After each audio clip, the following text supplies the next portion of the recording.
So welcome back, everybody, to our next session, How Will Power Shifts in the Indo-Pacific Impact Transatlantic Community? I'm your moderator today. I'm Stuart Lau, a journalist at Politico. I cover NATO and EU-China relations as a correspondent. And it's a great pleasure here today with our distinguished panel, two of us joining here physically in Latvia and two others joining from the Indo-Pacific region, from Japan and Australia. And so, of course, we have next to me Ambassador Baiba Brasha. She's the Ambassador for Special Assignments at the Ministry of Foreign Affairs of Latvia, and formerly, of course, the Assistant Secretary General for Public Diplomacy at NATO. Next to the Ambassador, David Merkel. He's the Advisor for China and Southeast Asia at Konrad Adenauer Foundation. Joining us virtually, the two gentlemen on the screen should be popping up any moment. We have on the left, Mr. Peter Jennings, who is the Director of Strategic Analysis, Australia, and Professor Tosh Minohara, Professor at Kobe University in Japan.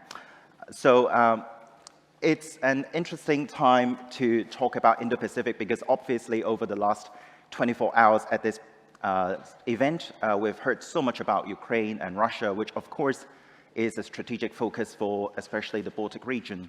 But the Indo-Pacific is also getting into an interesting time. We have seen the Russian President Vladimir Putin, of course, visiting China last week to attend the Belt and Road Summit hosted by the Chinese President. Then just yesterday, we also had another event, which is about the transatlantic community, the EU-US summit in Washington, D.C. And of course, China and the Indo-Pacific also came up in the joint communique. So before we talk to the panelists here, I think it would be really interesting to get a sense of the view from the region, the view from the Indo-Pacific. So why don't we start with Professor Minohara. Tell us a little bit about how Japan sees the current strategic situation in China, in Taiwan, and of course, the increasing ties between Japan and Korea, South Korea, and the US, and just give us a general broad view about what's going on in the region first, please.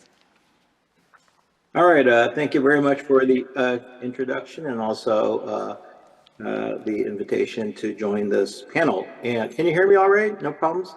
Absolutely good, thank you. All right, okay, so I guess it's morning there, it's late afternoon here in Japan. The moderator just had a whole slew of questions, but let me try to address most of them. But so I have like three big things that I'd like to address in my opening. First of all is the big picture, and I think the big picture is essentially the waning of Pax Americana. And of course, I mean this only in relative terms, not real terms. But the United States, the influence of America is no longer what it was, for example, in the 1950s or even the 1960s. Evidence one is, of course, you're all in Europe now, is the war in Ukraine. And although my heart is totally with Ukraine, you have to say the outlook is very grim. I have seldom seen a nation that is 10 times smaller in terms of economy pull off a victory. And of course, it's how to define victory or whatnot, but it seems like the Russians are set to turn things around. So that's one. Two is the looming major conflict in the Middle East. The Saudi-Israeli negotiations have been thrown out. It's going to be a long time before we return to normal in this region of the world too. So we have a major war in Europe. We have potentially another big war in Middle East. What's missing? I think it's Asia.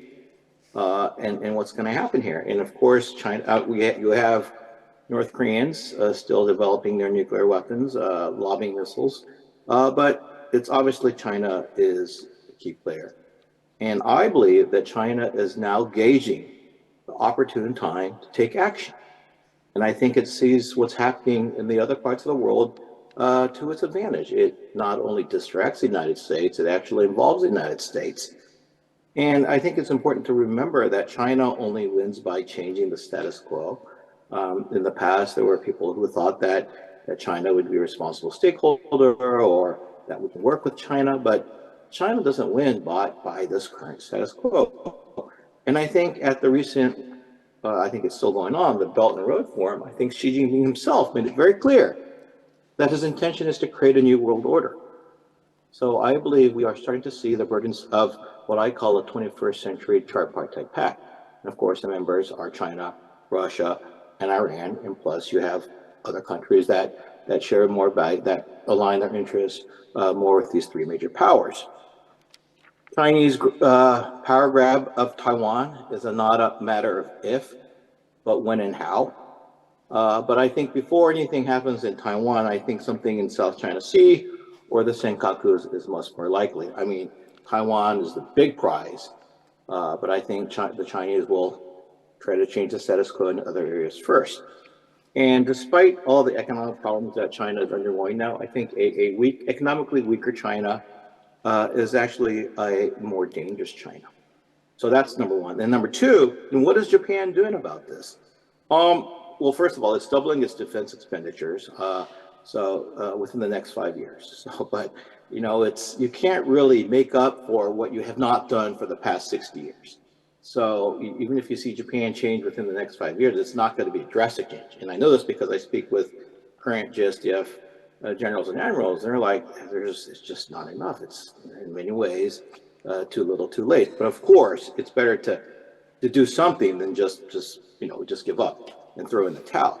And Japan is, of course, purchasing Tomahawk and other offensive weapons. It's providing what is now termed as OSA.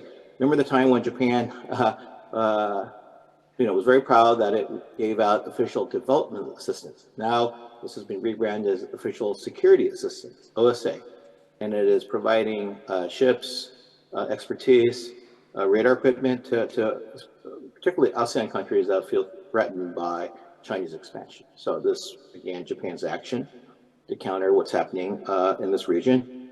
And what to me is something that I really like to embrace is that Japan and Korea are finally working closer to bolster their security links.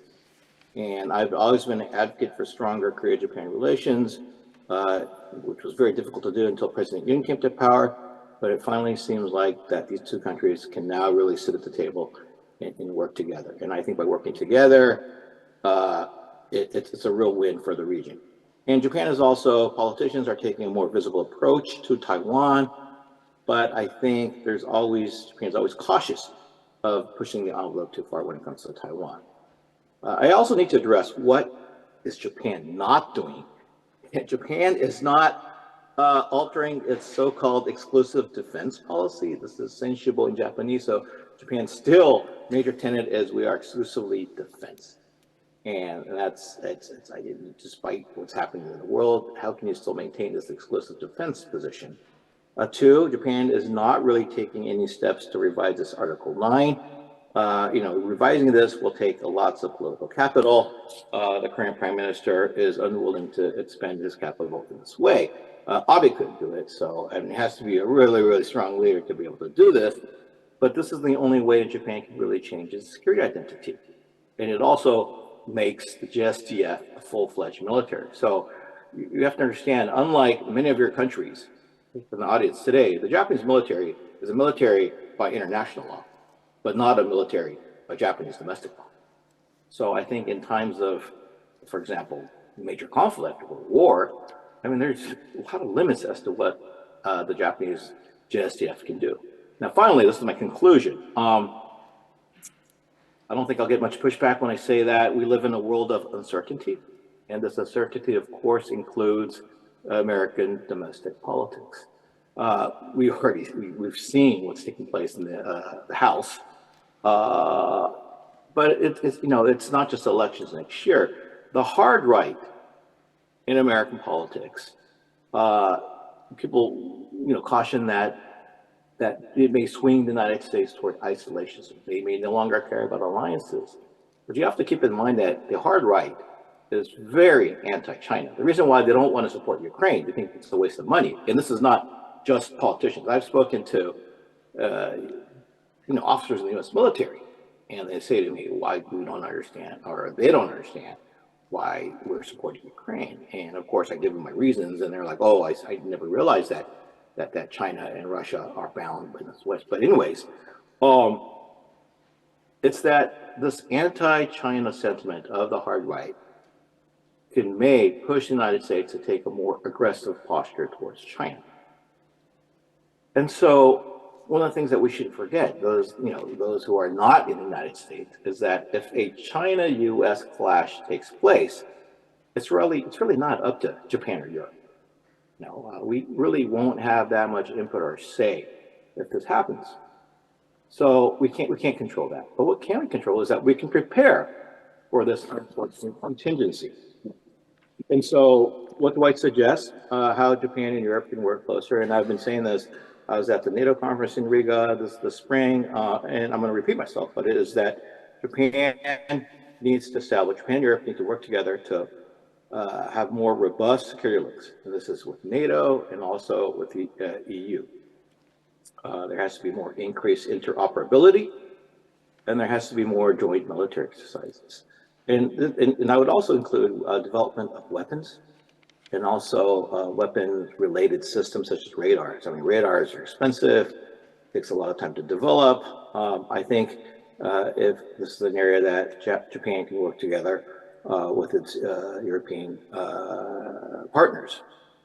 And I think that Europe and Japan can also cooperate in gently tugging at BEAST. And BEAST is an acronym that I created. It's the large democracies that are sort of the fence-sitters, BIIST, Brazil, Indonesia, India, South Africa, Turkey. And I think this is where Japan and, because Japan and Europe have, fairly good relations with these countries to sort of nudge them to our corner. And I just despise the term global south that the media likes to use, because there is no global south. I mean, you have big countries, small countries, different ideologies. Why use a term and sort of bunch them together so that they see themselves as being together? And finally, I think we need to push for closer economic ties. Japan and the EU, there's a free trade agreement, but CTPP or something which will allow us to decouple more with China. And what I see is, despite American officials call it de-risking, but in the advanced technology sector, it's definitely decoupling. And this decoupling sort of ricochets, and it makes us, in a way, more dependent technologically on China. But China's playing hardball now. I mean, they're going to have export restrictions on graphite, which is very important for electric vehicles. So I think we need each other more to lower our dependence on China. So we don't want China to have economic leverage over us. And we've seen this with Russia, especially the Europeans now, I believe, understand that with energy, we're very dependent on Russia, and it was painful. So we have to learn our lessons, and we need to prepare. And I think that expires my time. Thank you very much. Thank you, Professor. That's a very detailed description and analysis of what Japan is thinking about. And of course, the rise of China is also a big concern for Canberra. So Peter, give us a sense of where Australia stands, especially with this new government, not so new by now, but obviously after the change of government, there seems to be more outreach and engagement with Beijing. And then of course, one of the jailed Australian journalists also got released by China. So where does this Canberra-Beijing relationship stand at this point? And what would you like to see the Australian government do in future? Thanks, Stuart, and good evening to everyone from, I guess, the global south. I guess Canberra is probably the most southern capital you'll be talking to. Broadly, I think Canberra and Australia is in a strategically very schizophrenic position. Our closest military and defence relationship and our strategic thinking aligns very tightly with the United States and with like-minded democracies. We have a close defence relationship with Japan, getting closer. We find ourselves very firmly in the camp of countries that are now worried about the increasingly aggressive role that China is playing, wanting to sort of unseat the United States and its Asian allies as the principal provider of security in the Indo-Pacific. But like so many countries, including the countries I'm sure from many people in the audience of this conference, China is Australia's #1 trading partner. But Australia uniquely has a very high level of economic dependence on that relationship with China as a market for our commodities, iron ore, coal, gas, as a market for a significant number of Australian services, principally education. China significantly dominates. And really, the history of Australian governments over the last 20 years has been trying to balance that strategic reality versus the economic reality. And I think finding it harder and harder to do so. The last few years, we've come out of what has been a very difficult relationship with China because Australian governments of left and right political persuasions started to push back much harder against Chinese cyber intellectual property theft, a resurgence of China, human-driven espionage, significant attempts to undermine Australian democracy via, frankly, covert payments to political parties, and a range of other activities besides. And Australia has pushed back. We've modernised our espionage laws. We took decisions that would prevent Chinese companies from participating in the rollout of 5G in our IT infrastructure. We've strengthened the capacity of our police and domestic intelligence services to work against covert influencing as well as good old-fashioned counter-espionage. Now we have a Labor government, a centre-left government, which has been in power for about 18 months or so, doing its best to do what it describes as stabilising a relationship with China. And the Chinese government, I think, has been trying to encourage that behaviour and has sought to reward a government, an Australian government, which has gone quieter on at least publicly berating China for its bad behaviour, by doing things like releasing an Australian Chinese journalist who'd been kept effectively as a hostage through the Chinese legal system for 3 years under fake claims of espionage, and also letting go on a number of, shall I call them, non-tariff barrier restrictions on Australian commodities, which China put in place, resenting Australia's pushback against covert influencing. In about a month or so, our Prime Minister, Anthony Albanese, is off to Beijing, and everyone in Canberra is sort of walking on eggshells to try to deliver a successful outcome which makes it possible for the Prime Minister to say we have a stabilised relationship. The point I'd make is that none of those bilateral activities really has changed in any way China's broader strategic behaviour in the region.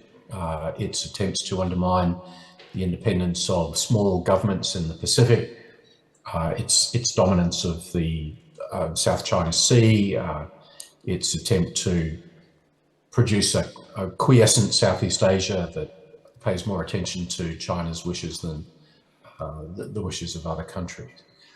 And so whilst things have, perhaps the best way to describe it is not quite as awful in the bilateral relationship between Australia and Beijing as they have been, nothing's changed to make strategic thinking people understand that China is still the #1 problem for Australia. So, Stuart, I could go on at great length, but that's the situation that we're in. We're still trying to balance, I think, two fundamentally irreconcilable positions between our alliance with the United States and our economic dependence on China.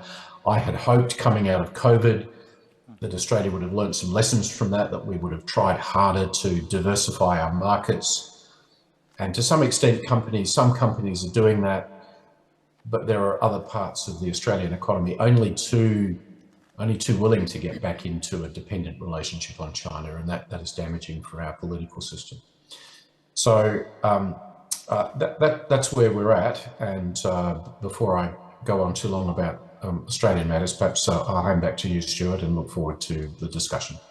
Thanks, Peter. Indeed, the ominous task of de-risking, which is facing Australia and Japan, but also EU and NATO allies. Ambassador, give us a sense of what these, what we call systemic challenges or systemic rivalry, in EU or NATO languages. How easy or difficult is it to actually translate into policy and business decision changes from your perspective? I will look at the three angles. One will be security, second economy, and the third the values. They cannot be separated from each other, but they provide that sort of playing field within which we can look at the policies, how we deal with those challenges. And there have not been, those policy responses have not been very different when you look at NATO, EU, or at a national level in the region here or in other countries in terms of engagement in Indo-Pacific, in terms of clearly defining what those challenges are. On security, obviously the big known, as we all know, is the fact that China is developing its conventional nuclear and other capabilities fast, massively, and as we saw from the Pentagon's report on China 2 days ago, actually speeding up the development of the nuclear warheads with 500 nuclear warheads already this May, and predictably more than 1,000 nuclear warheads in 2030, which means, again, in the strategic posture report, bipartisan US report to the Congress, that US will be faced with two competitors on par with nuclear arsenals at the same level, with all the consequences stemming from that. Plus, indeed, the coercive behavior that particularly in China, China is demonstrating, as we heard from the countries in the region, which is making them very uncomfortable. Non-stop hybrid attacks, not only against the countries in the region, against NATO allies, EU, against our companies, attacking IP, looking to steal the intellectual property rights, and so on and so forth. So there is the sort of collection of certain proofs that both at the strategic but also at the practical level present security challenges that need to be addressed. On the economic side, very clearly, IMF predicts that 70% of global growth in the coming years will stem from the region, China being the 35%, India 15%, Indonesia 4.5%, and so on and so forth. So quite clearly, the substantive interest that all our countries have is maintaining a predictable trade relationship on a level playing field is very well predefined by the engagement. Most populous countries, India soon becoming the third biggest economy. So it's all the givens are there for us, again, as Latvia, but also as all the other countries in the EU or NATO, we are looking at being secure, growing our wealth and taking care of our citizens. So obviously Asia, Indo-Pacific is a big interest in that perspective. EU's daily trade is 2.3 billion euros. So it's a no-brainer. And on the values side, obviously, especially for the Baltic states, but for the whole EU, for the whole NATO, is very clear. And this is where also our partners in Indo-Pacific come in very clearly, is the like-mindedness on the rules-based international system. If we have ratified UN Charter, we actually stand up for it. If we say that Ukraine has a right to self-defense, we provide the means to Ukraine to stand up for those rights and to resist aggression. If there is a country such as China who is not doing that, and in combination with the previous angles, the security, the economic power, and so on and so forth, is actually stating that it has no limits partnership with Russia, that it helps Russia to avoid sanctions, provides other assistance to Russia, there are serious questions that need to be addressed. So obviously the dialogue, the transparency, the ability to engage in that dialogue with China is crucial, and especially on security side, at least from the NATO, we did maintain that dialogue, but there were no answers coming. Why the nuclear arsenal? Why is the whole armament situation, and so on and so forth? So that ability to engage is essential. We do expect from China to engage in that dialogue also with the US. We know there have been suggestions from our partners across the ocean, and as far as our colleagues and partners in Asia Pacific and Indo Pacific are concerned, again, it's an active engagement policy. We have at NATO 4 partners that have a sort of institutional relationship with NATO. They have attended NATO summits, Madrid for the first time, Vilnius for the second time, at the heads of government and state level. But also there is a lot underneath. There's regular briefings in the NAC, there are regular exchanges, mutual understanding, really bringing that like-mindedness and that engagement at a different level. But also regular long-term engagement with other countries in the region. We can't expect India or Vietnam or others just, suddenly respond, oh, you have turned with your face to us, oh, we are very happy. No, it's a long-term diplomatic, economic and other relationship. And that is what the EU especially has been building through the variety of partnerships, through ocean governance with the small islands in the Pacific, through the greening of the economies, through the global gateway, through the free trade agreements, initiation, notification, and so on and so forth. So there is that really robust engagement based both on the legal basis, but also on the practical support and development support and other elements, also depending on the countries, on the region. So I think that is something that we all need to continue. But again, that wider background, that the security will remain the dominating concern, I think, for all of us in the foreseeable future. Indeed, thank you, Ambassador. And of course, Germany matters most in the discussion because of its economic size, but also its geopolitical relationship with China and the rest of the Indo-Pacific. The German Foreign Ministry also announced a China strategy over the last couple of months.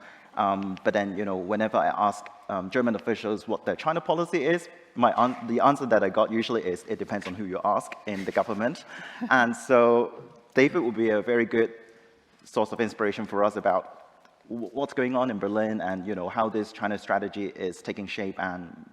And also, broadly speaking, is Germany learning from its energy dependency on Russia when it comes to reassessing its relationship with China? Please. Yeah, thank you very, very much also to have the opportunity to share the stage with you. Indeed, we already have to be happy that we have this China strategy in Germany. It took us, I think, 18 months of negotiations between the different ministries. And so the result, I would say, the language is quite balanced because we stick to our understanding that China is our partner, competitor, and strategic rival. And so it's also quite important that this strategy has the major intention to give signals towards China, but especially also towards our partners in the world, especially in the European Union, but also with regard to the US and Canada and our transatlantic relationship. So the big thing is, if you look at the German economic entanglements with China, and especially also the last 2 years, even during COVID, investments actually increased from the German side. So you would have the impression that although we now have a strategic idea, and you probably also know that the big term of de-risking plays a central part in this strategy, that there would also be the conclusion that diversification is actually already in place, or already one of the major features actually of our economic engagement with the Indo-Pacific region. But the reality is that all these big companies, we always speak about the big four, like the big car companies in Germany, including and also the chemical industry with BASF, they continued to commit to the Chinese market by really strong investments in the last 2 years. And of course, this has to also to do with the long strategic focus on the Chinese market. And what we now have to realize is, and this is a little bit what Peter Jennings also mentioned, so we have a kind of a strategic clarity right now where we want to go. But with regard to our engagement in the last few years, this is going to take some time to really adjust and readjust. But, and this is, I think, especially important for our panel today, of course, Germany in 2020 already introduced its Indo-Pacific guidelines. And I think with regard to China, this was already a very clear signal that Germany has learned, and of course it was closely coordinated also with other European countries who also introduced their Indo-Pacific strategies, and then of course the European Union as well, that the whole region is of such an important concern for us in terms of the economic capacity on the one hand, but especially with regard to all the strategic challenges we face, and we of course, especially since the last 2 years and this really strongly occurring military operation China conducts, especially around the Taiwan Strait or around the whole island of Taiwan, that our concerns are raising that a conflict, a military conflict, or the potential for a conflict is actually very high. And so I think that the direction we are going, I think, is especially now with regards to our lessons from Russia's war against Ukraine, that you have to also take words serious, which come from strong leaders, from dictators in their respective environment. And this is exactly what our lessons are, that we have to reduce our dependencies, our vulnerabilities towards China. And the next step, what is currently also underway is, and what is actually quite difficult to assess, and it probably needs much more time and really in-depth risk assessments, where are also our strong opportunities actually with a unified approach, which I also see clearly on the way if we look at our strong engagement with Japan, with Korea, with Australia, but also with our partners in Southeast Asia, which strongly ask the European side also to be much more, or to engage much more in the region, that there's a lot of common ground we have to really build up our resources also in the security field, to also be an alternative player to Russia, especially if we look at India. So it's also very important that there are clear signals from the Europeans, also from other NATO countries, that also the capabilities of our partners in the region when it comes to their military capabilities, that we also have to deliver. This is something we hear constantly also from Southeast Asian partners, including also from India. And so I think this direction is already, or we are already on the way to realize and to contribute much more to a common approach. And this is exactly, I think, what we will also see in the next few months and years. Right. Would you like to respond to that, Ambassador? Yes, the cooperation amongst the sort of civil-military side with the region is growing, and it's also good to see that the countries in the region are working closer. So the fact that Japan invited Australia to participate in this exercise with the US for the first time, it's exactly what is needed, that there is that closer cooperation amongst the allies and partners, but also amongst the partners in the region, and not only on the security issues, but also hopefully on joint diplomatic initiatives, on sharing joint approaches to the region. All the countries are highly respected in the region, be it Australia or New Zealand or Japan or South Korea, and they really can make a difference in Asia and Indo-Pacific as such. So I think there can be some new variable approaches, diplomatic and security and other approaches that can make a difference in the region. And for the EU and for us at NATO ourselves, indeed, making ourselves more resilient, de-risking the incoming screening of investments, making sure that our industries are more competitive. That is something that the Commission has strongly or EU as such has taken a strong approach on that, and that is the right approach, because if you're not strong yourself, you know, who is going to make you stronger? Nobody else from the outside, right? So very clearly that is indeed the right approach. Right.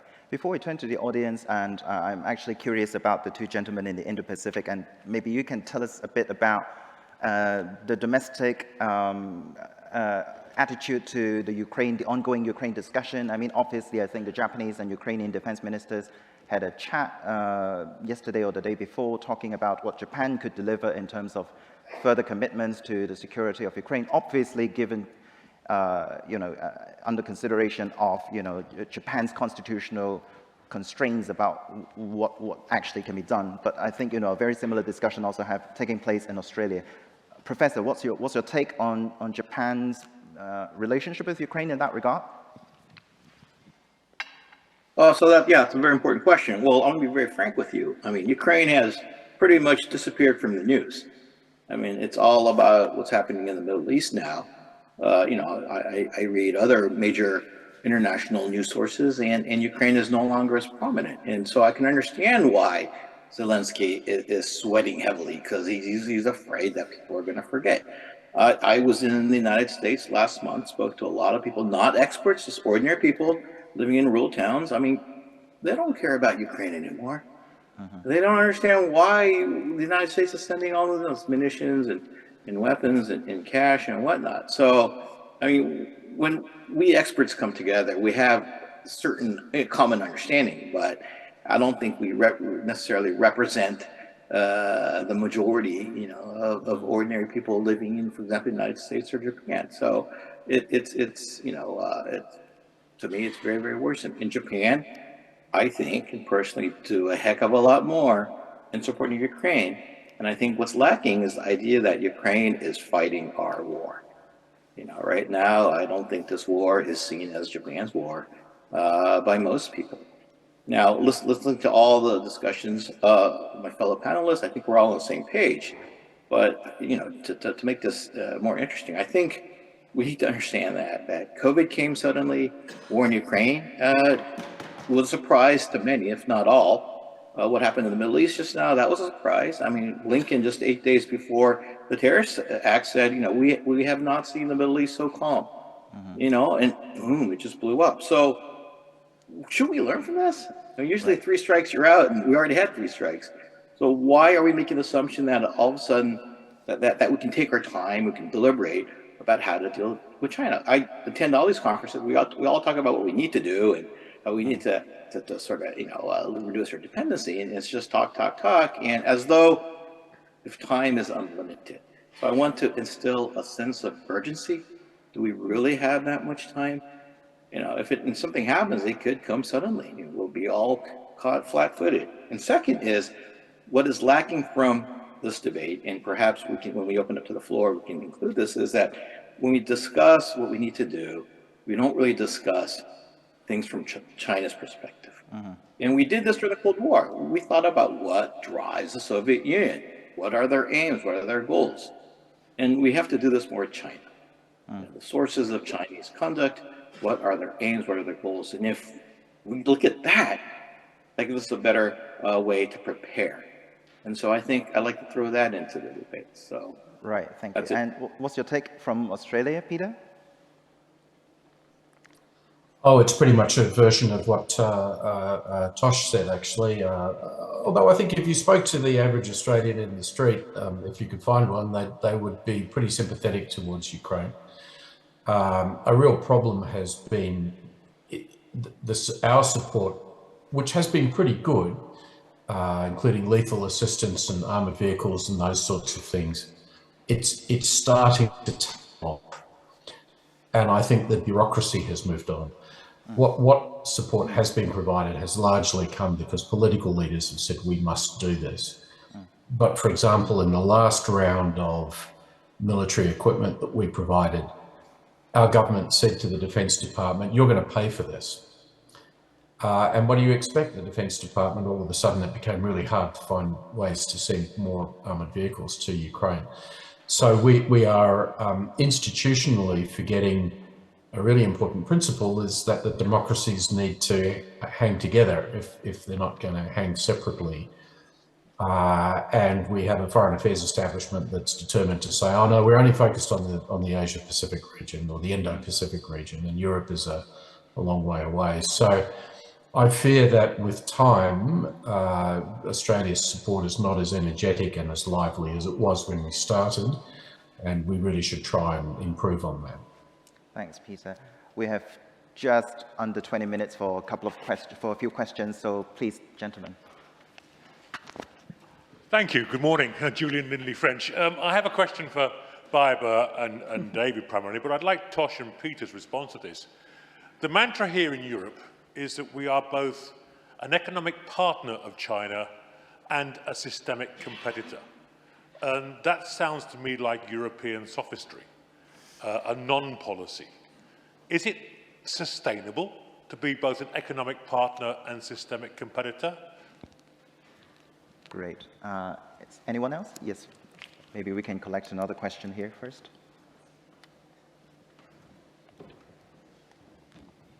Thanks very much, Edward Lucas from SEPA. I want to ask about Taiwan, because this is something that European countries can do which gets the attention of the Chinese party state very rapidly, as our Lithuanian colleagues have discovered. And I absolutely agree we should be thinking about this from the Chinese point of view. What do they mind about? And they mind a lot about this. So that means it's something that we can do that makes a difference. And there are two, and I'd be interested in the panel's view on this, there's two approaches. One is the Lithuanians' approach, which is, this really annoys the Chinese, so let's do it. It's what anybody in any walk of life, anywhere in the West, by doing something with Taiwan and calling it Taiwan or Taiwan Republic of China, put their flag up at the airport. Yeah, that's what there are airports in Europe which have the Taiwanese flag up, as when you go in, if your Taiwanese passport go this way. Others put TWN because they're scared. So there's this sort of symbolic attention to Taiwan is very important. Now, I've seen arguments that this is the craziest thing to do. It infuriates the Chinese, makes war more likely. I've also seen arguments that this is the best thing to do because it is creating political space for Taiwan and pushing back against this hegemonic discourse control, which is an essential part of the Chinese party state's approach, which is to try and control all discussion of China everywhere in the world. I'd be interested in the panel's views. Thank you. So two questions. We have strategic irreconcilability between politics and the economy, and also the topic of Taiwan. Maybe the ambassador can go first. I think on Taiwan, we have to clearly acknowledge that holding on to our unity, support, and making sure that Ukraine wins matters. If we think that it's not being watched in other quarters, we would be mistaken. So unity on sanctions, unity on politics, unity on military supplies, on principles, action in international organizations, across the board. It's a strategic question. It's not just about Ukraine itself. It's also about the other situations. Second, the year 2027, it's been in the open sources. You know, the year of 2027 should not become a year of crisis for Taiwan. And again, all our minds, resources in security, economic, and other terms should be put together. And very clearly, the signaling is there from the US, from us in the EU, from NATO, that any change of status quo by force would not be acceptable, and the consequences would be dramatic, not only for economy, but elsewhere. On the partner and competitor, it's a fact. China is a partner in economic terms. I mean, the trades, the wealth that our companies gain there matter for our economies, matter for our people. Whether it's sustainable, the fact that last year Chinese trade to EU grew by 30% and EU's trade grew by 3%, I don't think it's very sustainable. But again, then it's a matter of policy, it's a matter really of making sure that the level playing field, or as possible level playing field, is reached. And that applies not only into bilateral trade, but also competing with state subsidized companies from China in the third markets. Our Spanish colleagues have complained that they have difficulty competing in Latin America and in South America because of the very fact that the state subsidized Chinese companies are not doing level playing field. So there is an element of obviously both the partnership and competitiveness that is there. But also the partner in a big way when we do look at the climate change, and if we think that we are serious about it, China has to be on board. It has to be on board. There's no other way. David? Maybe I try to bring both questions together, because if you look at the trade engagement of Taiwan with mainland China and Hong Kong, I think it's the share of the Chinese market is at around 40%. So they are the best example that there is a need actually to economically engage with China, and at the same time make sure that your country is not going to be oppressed actually by this big rival. And if we look also at what we can learn from Taiwan in this aspects, because I mean, they are now famous for TSMC, for the semiconductor industry, but also for other technological areas, why there's also a need for China to actually engage with Taiwanese partners. Not only from this aspect, but also if you look at the big questions we face now with our polarization processes in our societies, what Taiwan really is a role model for is actually how to build a digital democracy. This is something we learned during the COVID pandemic, where they were able actually to really combat against this huge amount of disinformation campaigns, because this was also a very, very serious moment for Taiwan, when they didn't have access to international vaccines in the very beginning because of the difficulty of negotiating with international companies, that there was this uncertainty in the society how Taiwan can actually deal with this crisis. And so they were really quick in developing a model actually to really go against this disinformation and against this whole approach of hybrid warfare, which is part of the package they face from every single day. And so there is a lot of potential for us actually to engage with Taiwan on a level where we are not, if you want, going against our one China policy.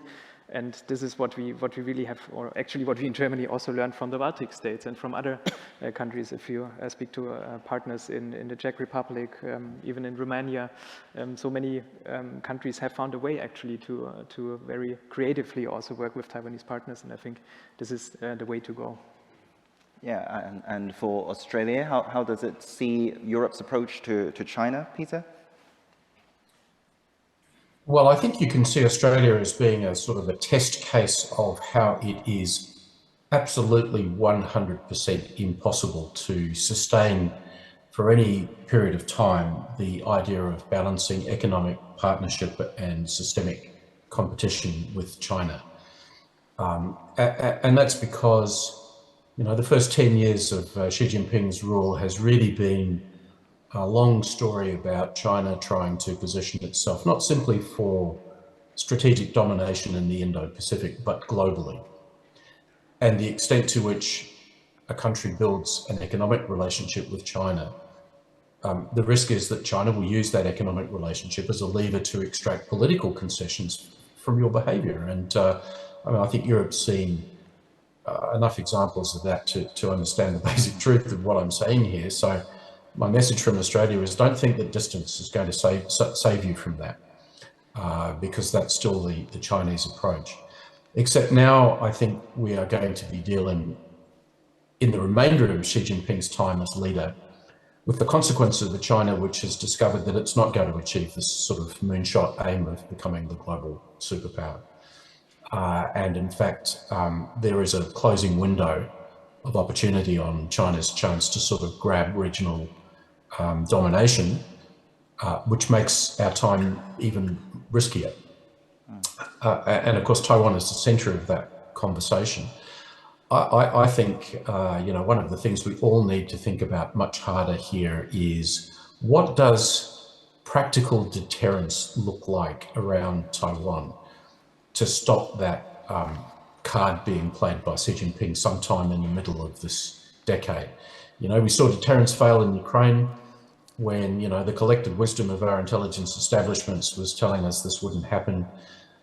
We saw the consequences of, you know, one of the most national security-minded states in the world, in Israel, relaxing its grip on Gaza, thinking those Hamas would never be crazy enough to do what Hamas did 10 days ago. So how can we be confident that deterrence is going to function as a way of sustaining the peace in the Asia Pacific? We can't, and I think we urgently need to rethink our way through that.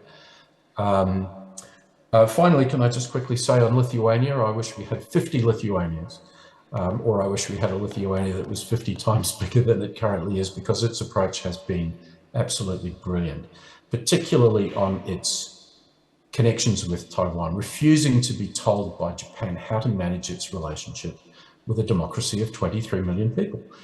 You know, a very fine country. And so, you know, at the very least, what I'd say to people is when you talk about a one China policy, don't let Beijing be the state which determines what your one China policy should be. And increasingly, that's been their effort, is to try and squeeze Taiwan out of any type of engagement with the world whatsoever.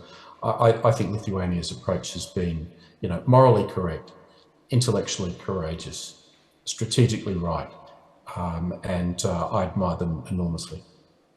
And of course, Japan also has had its fair share of economic coercion in that regard. Tell us what you think, and how would you respond to those questions, Professor? Sure, absolutely. Well, first of all, I'd like to say, I mean, I couldn't have said it better myself, Peter. I mean, we're totally on the same page. I think Japan and Australia are pretty much in the same boat. At one point, Japan felt it would be wise to be, you know, close to China economically, and then, you know, of course, depend on the United States for its security. But what was lacking in the debate is that China has ambitions. I mean, it's not willing to be America's junior partner. You know, it sees itself as a great partner, a great power, and great powers want to establish the new rules.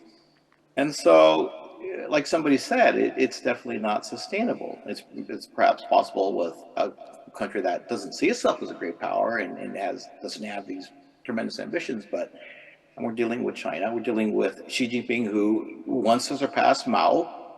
And, you know, even at a personal level, he has tremendous ambitions. And he said it clearly himself recently. He says, by my third term, we need to have some kind of results. We need to show that we're really trying to change this order. So I think we should take him at face value. What he says is probably what he really means. So yes, I mean, it's not possible to pursue this any longer. It's not sustainable. With Taiwan, I think Japan can do a lot more. I mean, when the Koreans flew their T-50 trainer jets, and I guess that, I don't know if they're going to Indonesia or they're going somewhere in Southeast Asia, they refueled in Taiwan. And I thought that's incredible. Japan would never take that step. So, I mean, things don't have to be public. I think things can be done under the surface. And what I'm really hoping for, I know there are a lot of military war games, simulations that are taking place in Japan, and what to do during a military contingency. And it's really funny because one of the results of these simulations is that the person playing the role of the Japanese prime minister can't say, oh, this is a contingency. We need to, this is a war. We need to get involved. And I think that really reflects the reality that could happen. Japan will have a leader that sort of dithers and says, okay, I don't know what to do. In one simulation, I was told that the prime minister decided, oh, let's call a referendum. And, you know, it's like, you don't have the time to do a referendum. So things should be done under the surface. I hope that Japanese generals know their counterparts in Taiwan, know them by face, and you know, and meet admirals. This is something that, you know, doesn't have to be public. I hope that Japan establishes a military-to-military hotline. This is very necessary. Also, Japan needs to, you know, in a situation in which China decides to move aggressively towards Taiwan, Japan needs to be able to, you know, somebody said deterrence, but is Japan really deterring Chinese actions? I mean, its nearest naval port is in Sasebo. And it probably takes about a day and a half, or maybe 2 days to sail out to Okinawa. There's no Japanese naval port in Okinawa. And Okinawa is the front line. So there's a lot more that Japan can do. The comment on Lithuania, I totally agree. But speaking in private with many Lithuanians, and these are top diplomats, they say, we're very much alone. We'd really hope that other European, even our Baltics brothers are not totally on board, and it would be so much better if other European countries would come and join us. So we applaud Lithuania, but we don't follow. So hopefully this will expand. And my final thing I'd like to say is, when we discuss how China may move, and I'm repeating myself a little bit, what is our outlook of the war in Ukraine? And I think 2024, next year, is going to be really, really tough, and it's going to be a critical year for Ukraine. And if things go sour, and then again things go sour in the Middle East, what are we going to do? Well, what do we have in mind? These are things that really, really worry me, because it seems to me that the world's a little bit off balance, and we had a very, very hot summer and a hot fall, and we call this the new normal. But what's the new normal in international politics, and especially in the realm of security? So thank you. Thank you, Professor. We have just 1 minute left, so maybe some final thoughts from you, Ambassador. I think this was, it really was a good sort of 360-degree overview on various views, largely coming together on one, that we have to make ourselves stronger. We have to rely on ourselves. We have to make sure that we do trust ourselves and our strength, both of the economy, our security services, our military. Second, working together. The like-mindedness around the world is more than we think. Again, doubting everything is not the way to advance our interests. Engage, work together, find those commonalities, and deliver. And the third, indeed, the institutions we have created, both nationally, within the EU, within the NATO, are strong enough to deliver that commonality for all of us. So, again, our leaders in those institutions, as national countries, we have to take it serious. Those are our institutions. That's our own interest. So work ahead and make ourselves stronger, richer, more secure, and do it through the cooperation. With that note, please join us in thanking the panel for a brilliant discussion. Thank you. Thank you. Thank you. See you guys. See you again soon.